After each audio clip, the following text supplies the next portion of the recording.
Live from New Delhi, you're watching DD India News Hour, India's voice to the world with me, Deepika, coming up in the next 1 hour. Indian government completes 11 years of good governance under PM Modi's leadership, ushering in remarkable economic transformation aimed to make India Vikasit Bharat by 2047.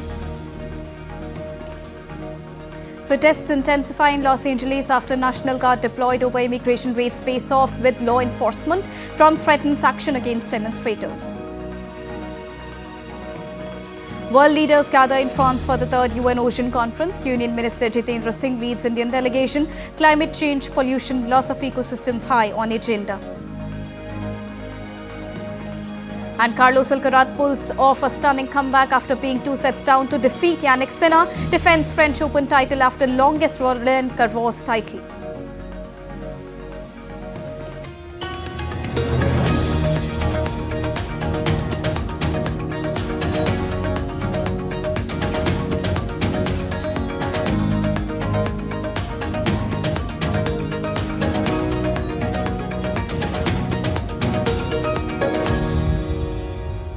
A very good afternoon to all the viewers joining us at this afternoon broadcast. To begin with the latest, Prime Minister Narendra Modi-led government has completed 11 years in the office. Up next, we revisit government initiatives to empower and uplift women.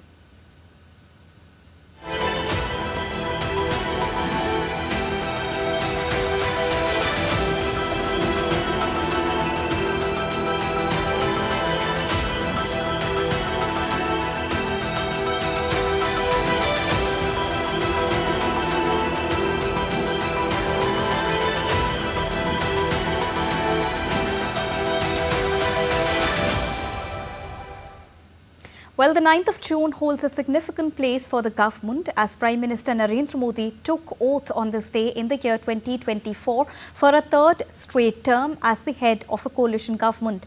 The Bharatiya Janata Party presented a comprehensive report on the Prime Minister-led government's achievements over the past 11 years.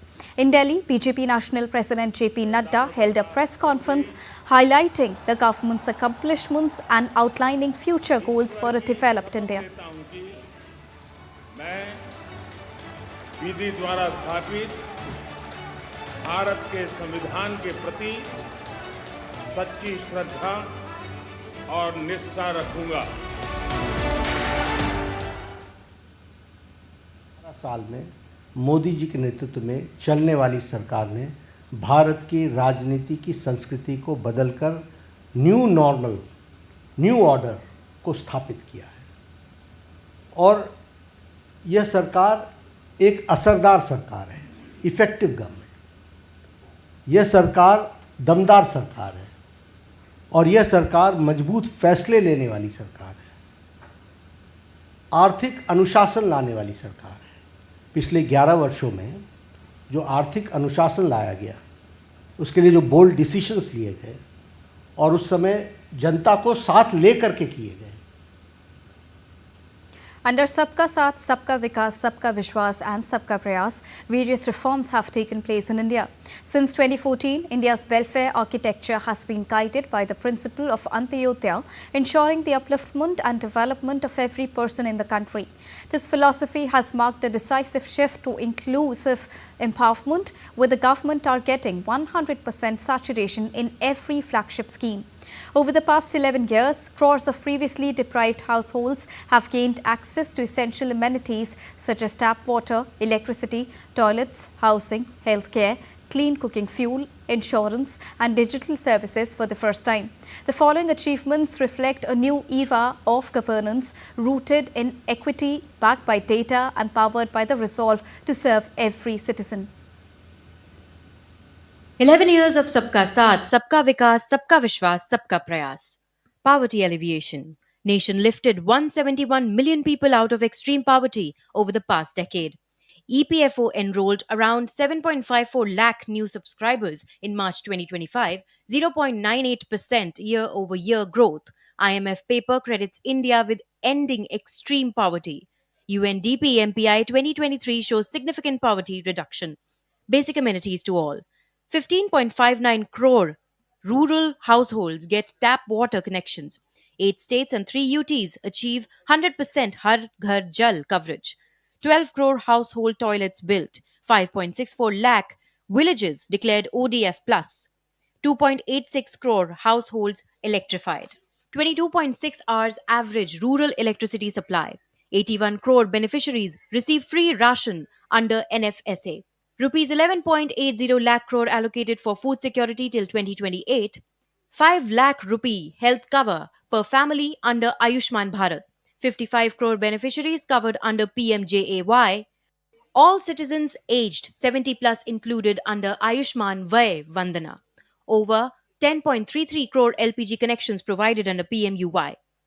Financial security. Pradhan Mantri Mudra Yojana, more than 52.77 crore loan accounts extended. PM Jan Dhan Yojana, a national mission for financial inclusion, more than 55.17 crore accounts, 68 lakh loans disbursed to street vendors under PM Swanidhi. Support for entrepreneurs and workers. India is the third largest startup and unicorn ecosystem in the world. 1.57 lakh startups recognized, 118 unicorns established, 30.86 crore unorganized workers registered on eShram portal, 53.75% women participation in eShram, 2.37 million artisans registered under PM Vishwakarma, 68 lakh street vendors supported under PM Swanidhi, 76.28 lakh vendors formalized, 30.86 crore unorganized workers registered on eShram portal, 53.75% women participation in eShram. Dignity and protection for transgenders, persons with disabilities. Transgender Persons Protection of Rights Act 2019 enacted for protection of rights of transgender people.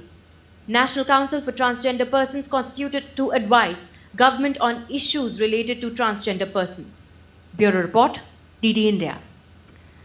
Prime Minister Narendra Modi's leadership has significantly advanced India's economic progress and improved the lives of countless citizens, fostering growth, inclusivity and social equity.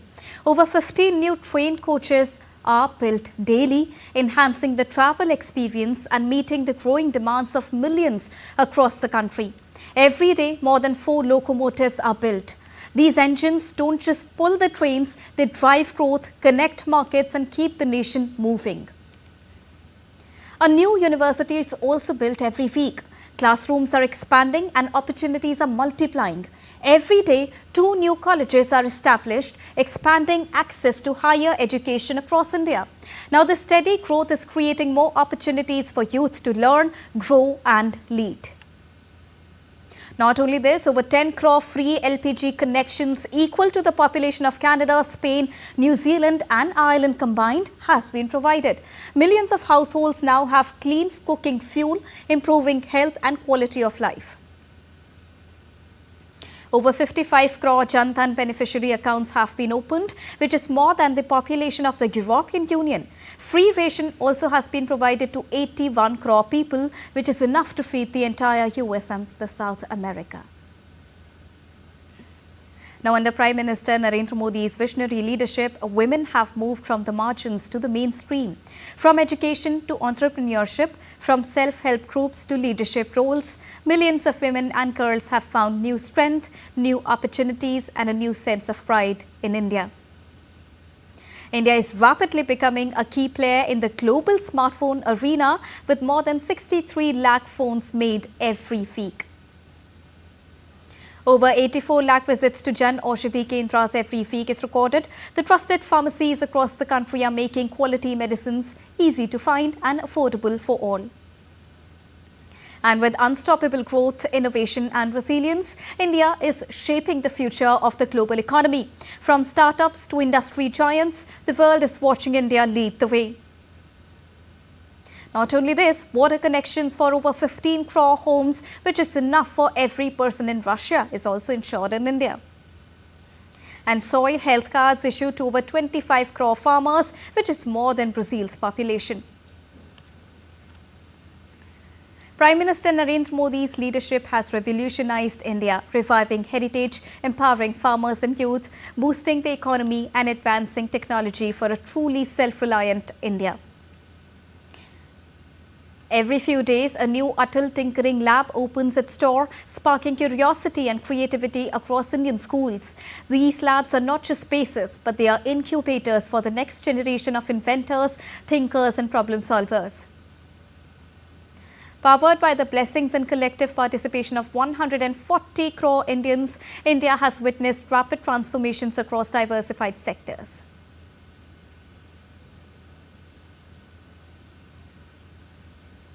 And to give you a more rounded perspective on India's development, I am joined by Mr. Shekhar Iyer, who is the senior journalist. Good afternoon, Mr. Iyer. Now, India grew at a very fast pace in the last 11 years, and becoming the fourth largest economy in recent days is quite a testimony to it, isn't it? Definitely, Deepika, a lot of things have happened in the last 10 years which could not be conceived of or thought of in the earlier periods. Ever since Narendra Modi took over as Prime Minister in 2014, there is not a single sector that has undergone a change that was due for a long time, but his government has been bold enough to take decisions where necessary. And the biggest thing that has happened, as the BJP President JP Nadda pointed out at his press conference today to mark 11 years of Modi government, was this, that the politics of government just surviving, that Right. the biggest achievement of governments previously was that they survived 5 years or they have done 10 years. From that to a period where a government is not about surviving but about bringing changes that are necessary, taking headlong problems that have bothered us for too long and looking at solutions which were not thought of earlier. This boldness, ability and the courage that is needed to take sometimes very tough decisions has been the hallmark of this government. So therefore, if you take any sector, whether it is agriculture, whether it is cooperative sector, whether it is manufacturing, infrastructure, highway building or education, so every sector you feel that a lot of things have come, new schemes have been implemented, and some very bold ideas have been implemented, and then there has been a lot of out-of-the-box thinking. And besides that, whether it is an issue of security, issue of defense, or schemes to attract investment, so many things have happened. That is why today, after a decade, there is a sense of confidence in this country. See, there is no, despite the kind of global economic developments, the crisis that has gripped several developed economies, India alone remains a kind of island where investors and people at large believe that things are going to get better for India and Indians. That is why there is a lot of excitement. There is no sense of despair or what you can call the overall sentiment is one of hope. Right. That has been the biggest achievement of this government, to instill hope and confidence in the future. Right. And not only this, Mr. Iyer, considering the demographics and geographical complexities of India, the government also ensured bank accounts for each and every citizen. That stressed more so for women empowerment too. How do you see this growth model as compared to other developing countries? So, Deepika, actually it surprises us today that why did not we think of this direct benefit transfer? See, crores of rupees had been set aside to pull people out of poverty. And they were being given through a lot of subsidized schemes. Some of them were routed through state governments. But it never occurred to us that all of these poor people should have a bank account where the funds could go directly to them. And in that process, the government of India managed to save 3 lakh crores, which were lost because of, fake beneficiaries, fake job cards and things like that. That was the biggest achievement. 3 lakh crores is not a small amount. So that money is now available for other development projects. To give an example, so this DBT scheme, which is now implemented for all schemes across, whichever beneficiary has to be, given help is through direct benefit transfer. So the simple act of opening bank account, it was not so simple because it required to boosting up the banking infrastructure all over the country, whether it was in urban area or a rural area or a semi-urban area. But that decision, I think, was a game changer in terms of tackling poverty. And there was one more thing, in relation to poverty. Take, for instance, the concept of aspirational districts. Out of the 600 odd districts in this country, at least a good 100 of them were chosen because they were most backward. where some of the basic things were not available, even after so many years, after independence. This government took up the scheme of aspirational districts, where senior bureaucrats who had served in those districts, along with currently the younger lot of bureaucrats who are serving in the district, they got together to identify the problems that could be expedited in terms of solution. So these are some of the things which were never thought of before has happened. Or take for instance the case of women empowerment.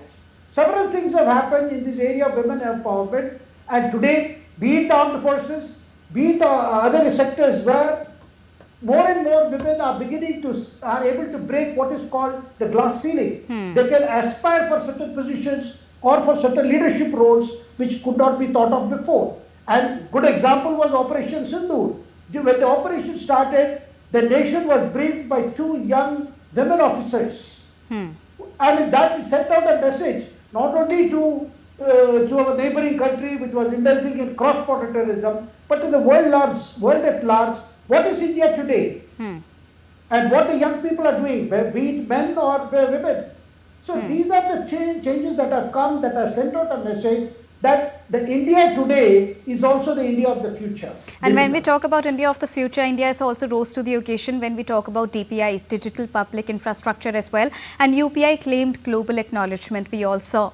How did that help in stabilizing India from economic point of view? You see, the digitalization, particularly you mentioned UPI, the whole system of payments and receipts have changed. One good question is, what is the last time you visited a bank? Maybe to update your KYC or something like that. Otherwise, very few people have found the compulsion of visiting a bank, because everything has now gone digital and you are able to operate your accounts through your handheld devices. Of course, there are new dangers have been coming by way of conmen who are always out to break the system. But we have also seen a big campaign by the Reserve Bank of India, by the government of India, to make every citizen to be alert that digitization is a facility, but at the same time, it does come with risks that every technology involves, and it is for citizens to be aware. But every citizen today feels the convenience of making payments. You can just sit at home and do a lot of transactions. Suppose you are handling a savings account. You don't have to visit a bank to start a recurring deposit. These are little things which appear little, but I think these are very big things that have brought the ease of business to a common man. And more things are in store. Take for instance, we had numerous laws, dating to British era. All those obsolete laws, obsolete practices, they have been done away with. Take for instance, going for the attestation. The start of the academic season always spent, students running here and there with a photocopy or a printout of their mark sheets to get it attested. They have to run around looking for a gazetted officer. We have gone through that period. But ever since Modi government came, they entrusted that responsibility to the citizen herself, that they can attest their own thing and they will be responsible for the documents they furnish. These are what I would call sometimes a very common sense solution, but which was plaguing us. So here we see in last 11 years, what do you see is, there have been some very big changes, very big things that have happened, and also there have been little incremental changes that has improved or bettered our way of life. And not only this, India has also extended its arm as a helping hand. We have seen this through different operations during calamity, from Operation Maitri to Devi Shakti as well, and now Operation Sindoor. Now, India's strong stand against terrorism has also been, ensured when it comes to saving the integrity of India altogether. How do you see India's bilateral relationship and its extended help to each and every country, right from the COVID-19 period to different natural calamities that have hit different countries at certain point of times? Well, you mentioned Operation Sindoor. It has completely redefined how India approaches its security challenges. Now it has been very clear that India treats every act of terrorism as an act of war. This is the new doctrine that was initiated by the Prime Minister soon after what happened in Pahalgam. And therefore, this has meant that whatever is decided is also carried out. That's why you had an Operation Sindoor. where Pakistan has had to pay a very heavy price in terms of damage to its military infrastructure and also to the terror infrastructure which it had set up to continue to nurture cross-border terrorism. And the fact that the Pakistan had to come around begging for a ceasefire is a good proof how resolute is government of India under Prime Minister Modi when it comes to such challenges. The challenges are not over, Deepika. That's a point that we all need to understand.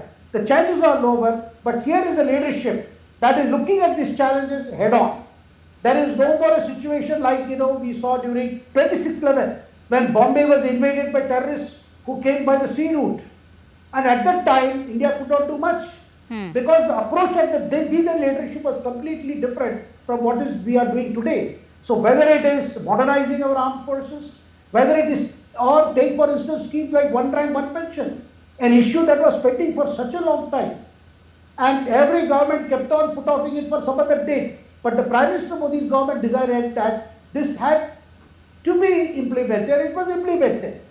So there are several things like this where I feel a lot of things which could have been done earlier, kept on, got postponed, and finally we reached a point where this government to act. And today, if this government has won a third mandate, it's largely because on the basis of what it has achieved so far, what it is proposing to do in the future, and what it is doing right now.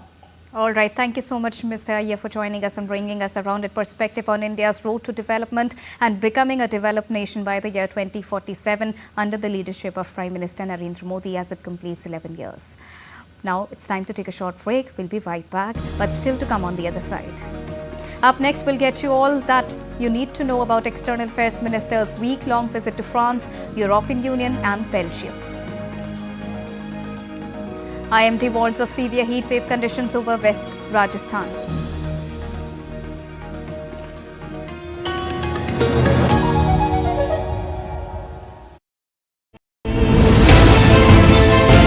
Geopolitics and trade deals. Economic challenges amid development. Hard work and the path to prosperity. It's the economy always. Between walkers, money is what money does and says. Supply creates its own demand. Between the bulls pulls and bears tears. When supply chains globalization and India rises to the podium. We'll get you centered with the economic brief at 8 p.m. every Thursday on DD India.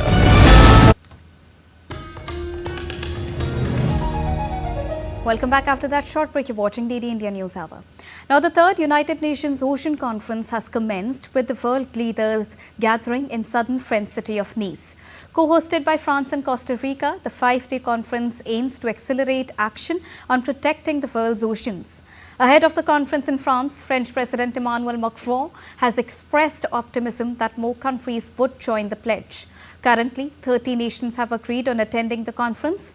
On the eve of the conference, Macron said he wanted to reach an agreement for the entire planet and that France was ready to lead scientific research in the deep seas. He also called for more financing from Europe. There are about 30 of us, heads of states and government, who have committed to calling for a moratorium on deep sea exploitation. No, we are not going there. I announced that in Lisbon. There are already about 30 of us who have come and we haven't given up. I want us to reach an agreement for the entire planet because it's completely crazy. It's completely crazy to go exploiting and foraging in a place we don't know. It's utter madness. C'est de la folie furieuse. India's Minister of Earth Sciences Independent Charge, Dr. Jitendra Singh, will represent India at the conference. He will deliver India's national statement at the plenary and hold bilateral meetings with other ministers on the margins of the conference. Minister Singh's visit to France marks a significant step by Indian government as it would reiterate Prime Minister Narendra Modi's commitment to India's global engagement on ocean sustainability and marine cooperation. Minister Jitendra Singh held bilateral with the UNESCO emissary Vidar Helgson, Executive Secretary of the Intergovernmental Oceanographic Commission. He said that over the recent years, India, under the leadership of Prime Minister Modi, has assumed a special significance with a focus on strengthening global ocean observation capabilities, both through in situ methods and satellite technology by India. India's External Affairs Minister Dr. S. Jaishankar is currently on an official visit to France, further strengthening cultural and diplomatic ties between the two nations. On the first day of his visit, Dr. S. Jaishankar visited the prestigious BNF France's National Library, where he explored the manuscript department, which is home to some of the rarest treasures of ancient Indian heritage. Among the invaluable works, he also viewed a Bengali script version of the first part of the Vyasa's Mahabharata, as well as classical texts on ancient Indian grammar and vocabulary in Sanskrit and Tamil. He also had a look at the famous Rangamala painting album, part of the Smith-Lugeoff collection, renowned for its vivid portrayal of Indian classical art and spiritual themes. Dr. S. Jaishankar also visited the museum within the BNF that showcases centuries of literary and artistic heritage from across the globe, including India's profound contribution to the world's knowledge, art and philosophy. Dr. S. Jaishankar will also be visiting Belgium. During the visit, External Affairs Minister will be holding a strategic dialogue with the European Union High Representative and Vice President Kaja Kallas. During his visit to Belgium, External Affairs Minister Dr. S. Jaishankar will hold bilateral consultations with the Deputy Prime Minister and Foreign Minister of Belgium and will also meet the senior leadership of Belgium. He will also interact with the members of the Indian community.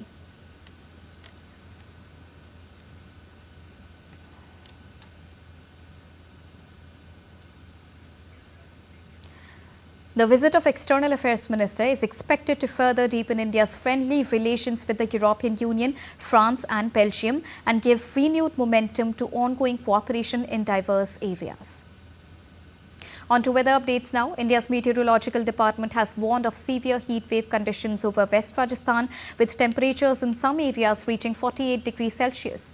Weather Department has issued alerts, including red alerts for some border areas, and has forecast the heat wave to continue for the next several days. Specifically, cities like Jaisalmer, Barmer, Bikaner and Sri Ganganagar are experiencing high temperatures. The weather agency predicted warm night conditions, very likely at isolated places over Haryana, Delhi and Chandigarh. It also predicted dust-raising winds at isolated places over Delhi, Haryana, Punjab, West Rajasthan and West UP. Heat wave is likely to affect the Jammu region in the coming days. People are advised to stay mindful of the weather and take basic precautions, especially during the hotter parts of the day. Simple steps like staying hydrated and avoiding direct sun can be helpful.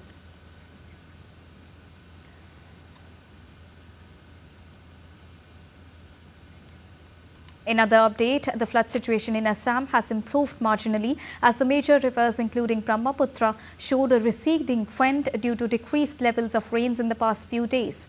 The number of flood-affected victims has decreased to 2.5 lakhs across 11 districts.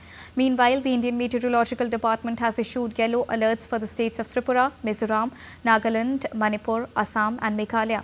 As per the latest ASTMA report, none of the rivers are flowing above the danger level. The receding of flood waters has reduced the number of villages affected to around 741. You're watching Daily India News Hour, and now let's take a look at other stories making news around the country in brief. India's Chief of Army Staff General Upendra Dwivedi visited forward posts in the northern Indian state of Uttarakhand to assess security and operational readiness. During the visit, he interacted with troops from the Indian Army and the Indo-Tibetan Border Police, commending their unwavering dedication and resilience in challenging conditions.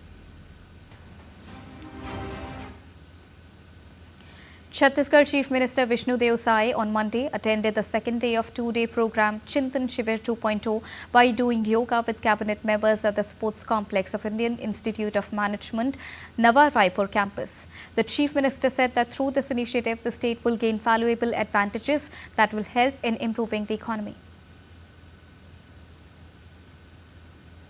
The world's largest container ship, MSC Irina, arrived at the Vijayam International Seaport in Kerala's Thiruvananthapuram. This marks a significant milestone for the newly opened deep-water multi-purpose seaport. The seaport, managed by Adani Group, was recently inaugurated by Prime Minister Narendra Modi on the 2nd of May. Time to take a short break with still to come on the other side. US President Donald Trump's order banning citizens of 12 countries from entering the United States.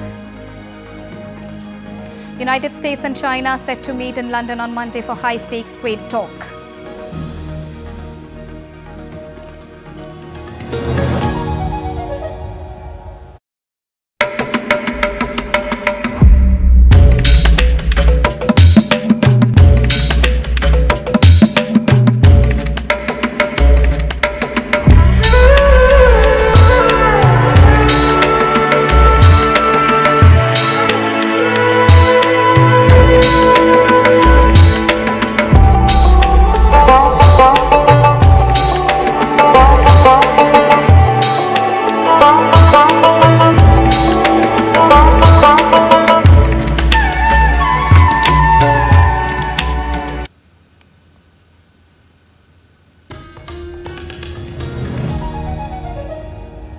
Welcome back after that short break. You're watching Lead India News Hour. Now let's quickly recap the top headlines of the hour. Indian government completes 11 years of good governance under PM Modi's leadership, ushering in remarkable economic transformation, aimed to make India Vikasit Bharat by the year 2047. Protests intensify in Los Angeles after National Guard deployed over immigration raids face off with the law enforcement. Trump threatens action against demonstrators. World leaders gather in France for the third UN Ocean Conference. Union Minister Jitendra Singh leads the Indian delegation. Climate change, pollution, loss of ecosystems high on agenda.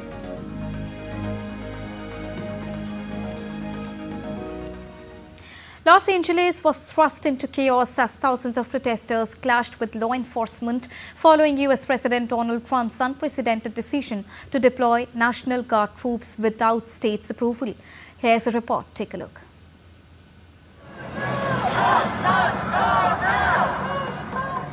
The situation in Los Angeles continues to deteriorate. Demonstrators clashed with National Guard, ICE and DHS agents in the latest iteration of protests against the immigration raids that swept across Los Angeles over the weekend. The Trump administration deployed the California National Guard in response to protests in Los Angeles that began on Friday evening over immigration enforcement operations between demonstrators and authorities. US President Donald Trump defended his move to send in the National Guard, saying they'll make sure there's law and order. Law is what I think it is. I mean, if we see danger to our country and to our citizens, we'll be very, very strong in terms of law and order. It's about law and order. We're going to see what we need. We'll send whatever we need to make sure there's law and order. Yes, exactly. If people stand in the way of law and order, yeah, they will face charges. President Trump's move to send the National Guard members to Los Angeles is drawing a lot of criticism. California Governor Gavin Newsom's administration called it unlawful, urging Defense Secretary Pete Hegseth to resign the deployment of the National Guard to Los Angeles and return control of the troops to the state. Los Angeles Mayor Karen Bass also alleged that the move has caused fear and panic. When you raid Home Depot and workplaces, when you tear parents and children apart, and when you run armored caravans through our streets, you cause fear and you cause panic. And deploying federalized troops is a dangerous escalation, but we need to be real about this. This is about another agenda. It's not about public safety. There's clearly no plan, and there is clearly no policy. Mexican President Claudia Sheinbaum too waded in and said that the phenomena will not be addressed with raids or violence. We do not agree with this way of addressing the immigration issue. The phenomenon will not be addressed with raids or violence. It will be by sitting down and working on comprehensive reform that takes into account all Mexicans on the other side of the border. That is our position, and we'll always call for peace, for non-violence, not to intensify any violent form of protest. The Los Angeles Police Department began making arrests after declaring several protests unlawful assemblies and authorizing the use of less lethal munitions. Not since 1965 has a president summoned the state's National Guard against the will of a governor. Trump cited a rarely used law enabling him to bypass the governor in the event of a rebellion or danger of a rebellion against the authority of the government of the United States. Bureau Report, DD India. US President Donald Trump's order banning citizens of 12 countries from entering the United States took effect early on Monday, a move the president promulgated to protect the country from foreign terrorists. The countries affected by the latest travel ban are Afghanistan, Myanmar, Chad, Republic of the Congo, Equatorial Guinea, Eritrea, Haiti, Iran, Libya, Somalia, Sudan and Yemen.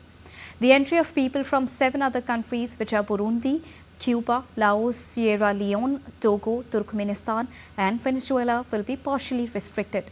The travel ban forms part of Trump's policy to restrict immigration into the United States and is reminiscent of a similar move in his first term when he barred the travelers from 7 Muslim-majority nations. In a bid to ease rising tensions, the United States and China are set to meet in London on Monday for high-stakes trade talks. Both the sides are hoping to revive a fragile agreement reached in Geneva last month, offering a potential path to stability after months of escalating trade measures under President Trump's renewed administration. Here's a report. US President Donald Trump has said that his Chinese counterpart Xi Jinping has agreed to export rare earth minerals and magnets to the US, in a move that could lower tensions between the world's biggest economies. Well, we're very far advanced on the China deal. We wanted clarification. We had to have clarification. A little bumpy up here. We had to have clarification. And that's what we're really having the meeting about. We had a very good talk. I talked to President Xi for, I guess, more than 2 hours. We had a very good talk. It's a complicated deal, but it's a deal that's bring us a lot of money and a lot of everything else, and we get along very well with President Xi and with China. The remark comes a day after Trump and Xi had a rare telephonic conversation amid weeks of disagreements over tariffs. Rare earth minerals are crucial components of electronics, magnets, and batteries. According to a report, China has granted temporary export licenses to rare earth suppliers of the top 3 US automakers.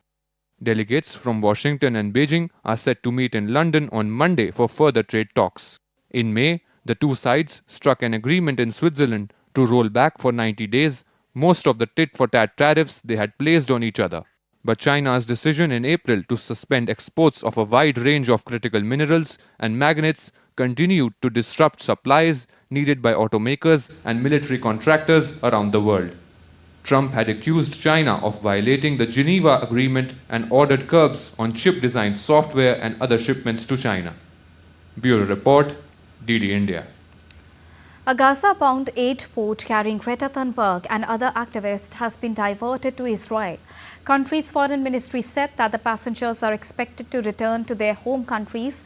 The ministry added that the humanitarian aid aboard the ship would be transferred to Gaza through established channels.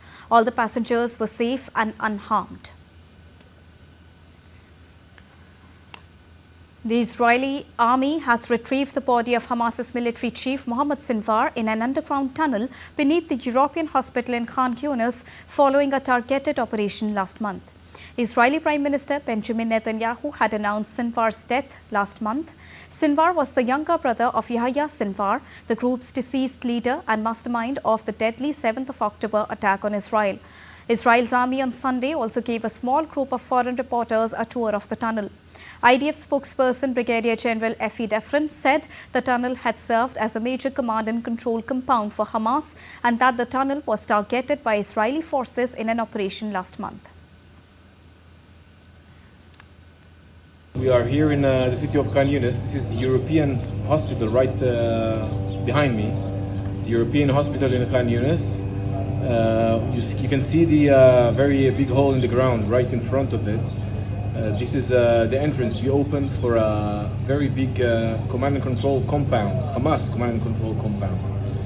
Yet this is another example of the cynical use of Hamas, using civilians as human shields, using civilian infrastructure, hospitals, again and again, we find those infrastructure. We would prefer not to be here today. I would prefer not to, the IDF would prefer not to hit or target hospitals. We didn't target hospital. It is a big achievement for us, hitting in the outskirts of the hospital and around it without damaging the hospital. A large trench dug in front of the emergency room entrance led down to a hole in the claustrophobic concrete tunnel that was used as a hideaway by Hamas fighters. During the search of the site, Israeli forces recovered weapon stockpiles, ammunition, cash and documents that are now being reviewed for intelligence value. Another senior leader, Mohammad Shabana, commander of the Rafah Brigade, was also found dead at the scene along with a number of other terrorists who are still being identified. Now, Russia has announced that its troops had reached the border of Ukraine's east-central Dnipropetrovsk region. Russia's defense ministry said forces from a tank unit had reached the western border of the next People's Republic and are continuing to develop an offensive in the region. On the other hand, Ukraine's military dismissed Russia's claim that its ground forces had entered the region for the first time, calling it disinformation. Although there is ongoing discussion about peace, the conflict is intensifying, with Russian troops seizing more Ukrainian territory, while Kyiv launching prominent drone strikes and sabotage operations targeting Russia's nuclear-capable bombers. Separately, Ukraine and Russia continued testy exchanges over the details of a planned large prisoner swap agreed during last week's talks in Turkey. The exchange is likely to move ahead in the coming number of days. Meanwhile, in a nightly video address, Ukrainian President Volodymyr Zelenskyy vowed on Sunday to press on with prisoner exchanges with Russia and said any failure by Moscow to uphold humanitarian accords cast doubt over US and other efforts to end the more than 3-year-old conflict. Ukraine continues to do everything possible so that the release of our prisoners of war and the repatriation of the bodies of our Ukrainian fallen takes place. Full lists from Russia, about which we agreed in Istanbul, are still not being handed over to us. The important thing is to get a result. The important thing is for people to return home. We hope the prisoner exchanges will continue. Повних списків від Росії на 1000 людей плюс. The Hague will host a high-level NATO summit, one that is already drawing global attention. With US President Donald Trump confirming his attendance and key topics like Ukraine and the Indo-Pacific on the agenda, the stakes are high. Not just for Europe, but for also key partners like India. DD India correspondent Mark Limburg reports. Here in The Hague, final preparations are underway for the upcoming NATO summit, one of the most anticipated gatherings of global leaders in recent memory. The city is hosting the event at a temporary NATO headquarters here in The Hague, where security is tight and international attention is growing by the day. What makes this summit especially significant is the confirmed attendance of US President Donald Trump. Known for his criticism of NATO, calling it obsolete, Trump's presence now comes at a time of deep global insecurity. His return to the world stage is being watched closely, not just in Europe, but around the globe. Ukrainian President Zelenskyy will also attend, expected to push for continued military and political support in the face of a prolonged and brutal war with Russia. Your visit to the Netherlands sends yet another strong signal that the people of Ukraine and its president will not give in to Russian aggression. The summit will be led by NATO Secretary General Mark Rutte, the former Prime Minister of Holland, who now has a key role in steering the alliance through turbulent waters. For India, the stakes are also rising. NATO's increasing attention to the Indo-Pacific region signals a shift, one in which India is being recognized more and more as a crucial strategic partner in shaping a stable global order. This summit may take place in the Netherlands, but its outcome could shape security far beyond Europe. Mark Limburg reporting for DD India from The Hague, the Netherlands. Bangladesh's former President Abdul Hamid returned home from Bangkok on Monday early morning amid political turmoil. Former Bangladesh President Mohammad Abdul Hamid returned to Dhaka after receiving medical treatment in Bangkok. He landed at Hazrat Shah Jalal International Airport around 1:25 a.m. Hamid had departed on May the 8th amid political unrest and a murder case filed against him in the month of January. His departure sparked controversy, leading to protests and demands for accountability. Home Affairs Advisor Jahangir Alam Chaudhry confirmed there is no arrest warrant against Hamid and stated that legal actions will be taken if evidence of wrongdoing is found. And now let's take a look at other stories making news around the world in brief. In Nigeria, the annual Ojudu Oba festival was held, a vibrant celebration featuring dances, drummers, horse rides, and attendees dressed in colorful attire representing various families and age grades. The festival highlights the rich cultural heritage of the people and their dedication to preserving and celebrating their tradition.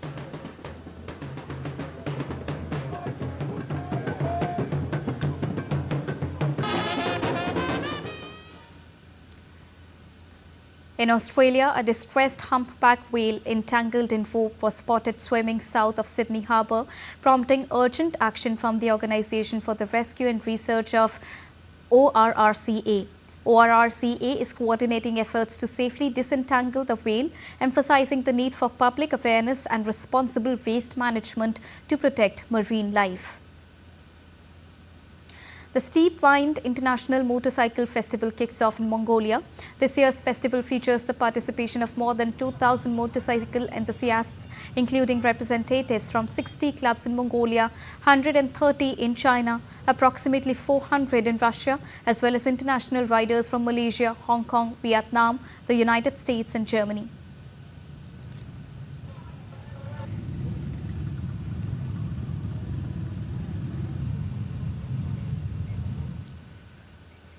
We are heading for a short break, but still to come on the other side. In badminton, Danish third seed Anders Antonsen clinches his first Indonesian Open men's singles title.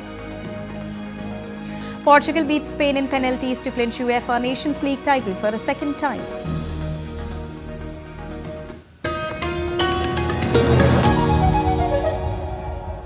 Can the US launch a bombing campaign against Iran? The Philippines vessel suffered structural damage. The saga of child sexual abuse is the United States China's debt trap strategy. Truth is stranger than fiction. But sometimes hard to uncover.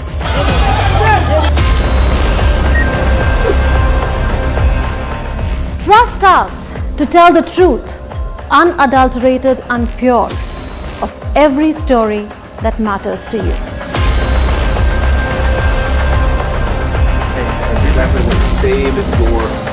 You read between the lines, cut the clutter, and connect the dots to get you the full picture.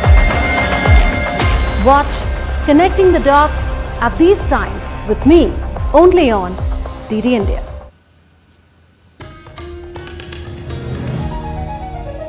Welcome back after that short break. You're watching DD India News Hour. Now let's get you all the latest from different parts of the country. First, this update. On the 10th of June, Group Captain Shubhanshu Shukla will become the first Indian to travel the International Space Station. Now, Shukla will lift off aboard Axiom Space's Mission 4 or AX-4 from US Space Agency, NASA's Kennedy Space Center, piloting a SpaceX Crew Dragon. Shukla's 14-day mission aims to gain vital in-orbit experience ahead of India's Gaganyaan program. He will support over 60 international experiments aboard the ISS, advancing science, strengthening diplomacy and carrying forward India's space legacy 41 years after Rakesh Sharma's historic flight. The proud parents of Shubhanshu Shukla, who is set to become the first Indian to travel to the International Space Station, are praying for the success of his mission, which begins on the 10th of June. Let's listen into what Shubhanshu's mother has to say. भगवान से यही प्रार्थना करते हैं कि अच्छे से अच्छे उनका मिशन कंप्लीट हो और अच्छे से सब पूरे भारत का नाम रोशन हो. हम घर वालों का तो नाम रोशन है ही. हम लोग का सीना चौड़ा हो गया गर्व से. And now let's get you all the latest from the world of sports, to begin with tennis first. Carlos Alcaraz outclassed Yannick Sinner with a comeback special after an enthralling 5-set thriller to lift his second Roland Garros title in Paris on Sunday. It was the first French Open men's singles title clash, with Alcaraz and Sinner slugging it out for a 5-hour and 29-minute battle. Alcaraz lost the first 2 sets before suddenly looking practically unbelievable and unbeatable after saving 3 championship points. The momentum swung wildly between both the champions, and Alcaraz prevailed with a 4-6, 6-7, 6-4, 7-6, 7-6 scorecard in his favour. Sunday's final was the latest and most electrifying chapter in one of tennis's most captivating modern rivalries. Alcaraz and Sinner had never before met in a major final, and their long-awaited showdown did not just deliver, it made history. Newly crowned French Open champion Coco Gauff hoisted high the Roland Garros trophy as fans cheered her and scrambled to get a glimpse of the women's singles champ on Sunday. A smiling Gauff delighted throngs of fans gathered in Paris' central place de la Concorde as she held up her trophy. The American battled from a set down to beat Aryna Sabalenka and lift her first French Open crown and her second Grand Slam title after the US Open. French fans were happy to see Gauff walk away with the coveted trophy. In soccer, legendary Cristiano Ronaldo broke down in tears after Portugal defeated favourite Spain to clinch the UEFA Nations League title on Monday. Portugal have won their second Nations League title after a tense finale. Portugal converted all 5 of their spot kicks to beat Spain by 5-3 in the penalty shootout after the game was held to a 2-2 draw at an extra time. Ronaldo scored 138th goal of his international career. His goal came after Michael had given Spain a 2-1 half-time lead. After the match remained undecided in extra time, both the teams went into penalties. Spain's Alvaro Morata was the only one to miss in the shootout, meaning that Portugal were to be crowned the champions for the second time. And Portugal fans celebrated their side's UEFA Nations League victory into the early hours of Monday morning after a second title at the Allianz Arena in Munich. Supporters took to the streets in vehicles to celebrate the victory. Revelers and supporters also gathered in the streets of Elysée for an evening to celebrate.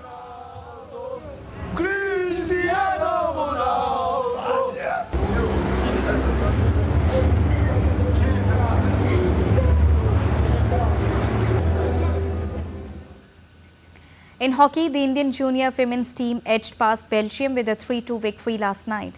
It was India's first match of the European tour.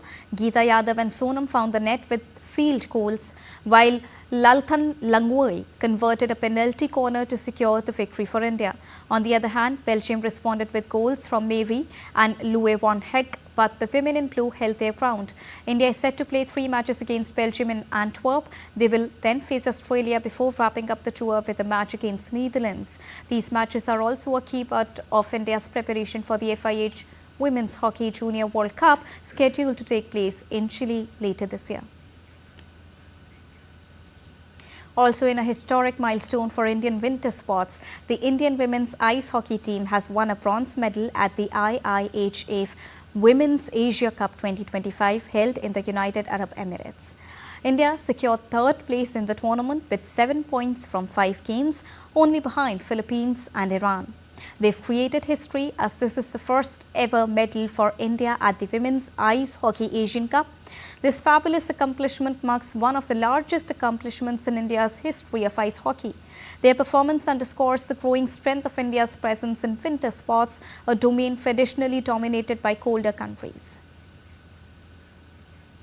In badminton, Danish 3rd seed Anders Antonsen beat Taiwanese Cho Tae-chen by 22-20, 21-14 to clinch his first Indonesian Open men's singles title on Sunday.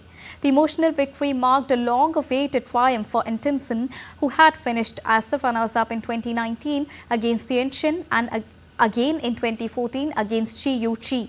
He has finally clinched the Super 1000 title on his 3rd appearance in the final. Tianchen raced to a 15-10 lead in the opening game, but Antonsen clawed his way back to edge it by 22-20. The second game was far more one-sided, with Antonsen dominating. Moments after sealing the victory, Antonsen collapsed flat on his back as the weight of past near misses and years of perseverance came pouring out.